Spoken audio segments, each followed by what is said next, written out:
को जब चला रहे होते हैं ना, ये देखिए ये मशीनें चलते चलते जो है ना एक अजीब सा फॉल्ट आ रहा होता है, वो मैं आपको दिखाता हूँ। ये मशीनें चलते चलते जो है ना, ये देखिए ये लंबे लंबे टांके छोड़ रही है, देखिए ना धागा छोड़ रही है, लंबा लंबा टाप दे रही होती है।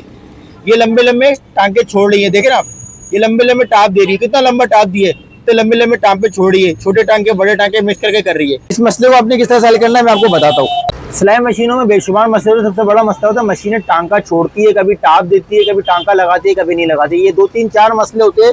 जिसे कमेंट आया भाई टांका नहीं लगाती, सीधा धागा छोड़ती है, मतलब टांका नहीं लगाती, कपड़े पे धागा सीधा सीधा चल रहा होता है, आपकी मशीन में इस तरह का फॉल्ट है, मशीन टाप दे रही होती है।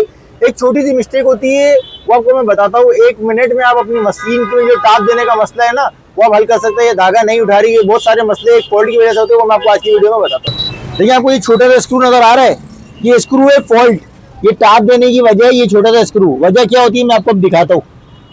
देखिए ये सुई नजर आ रही है, ये सुई को जब हम लूज करेंगे ना, इधर आप फोकस करें, आपको एक होल नजर आएगा, एक छोटा सा सुराख नजर आ रहा होगा, ये सुराख नजर आ रहा है, यहाँ पे लगा होता है एक स्क्रू, ये वाला। इस स्क्रू को अक्सर लोग निकाल लेते हैं, कारीगर वगैरह निकाल लेते हैं, रिपेयरिंग के लिए जाती है। तो इस स्क्रू को आपने इधर लगाना है, जिसकी वजह से मशीनों की टाइमिंग आउट हो जाता है, मशीनें टाप देती है। इस स्क्रू को आपने इधर से बिल्कुल टाइट कर देना है। ये स्क्रू आपको किसी भी सिलाई मशीन रिपेयरिंग की शॉप पर बआसानी मिल जाएगा।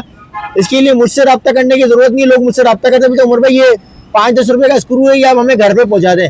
तो भाई आप लोगों की मेहरबानी, मेरा सेलिंग का काम है, आप लोगों के लिए रिपेयरिंग की वीडियोस बना देता हूँ, ताकि आप लोगों के लिए मशीनें चलाना जो है ना, वो आपके मसले आप लोग घर पे हल कर सकें।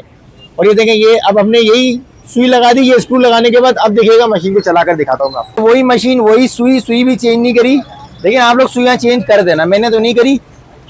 और ये स्क्रू लगाने के बाद आप रिजल्ट देखिएगा पहले के मुकाबले में। ये देखें आप, पहले जो मशीन टाप दे रही थी, अब वही मशीन कपड़े के ऊपर देखें कितनी बेहतरीन और नीट सिलाई कर रही है। इस तरीके से आप टाप देने का, छोटे बड़े टांके देने का, सिलाई ना करने का, टांका ना उठाने का मसला, ये सारे मसले इस टिप से हल हो जाएंगे इंशाल्लाह।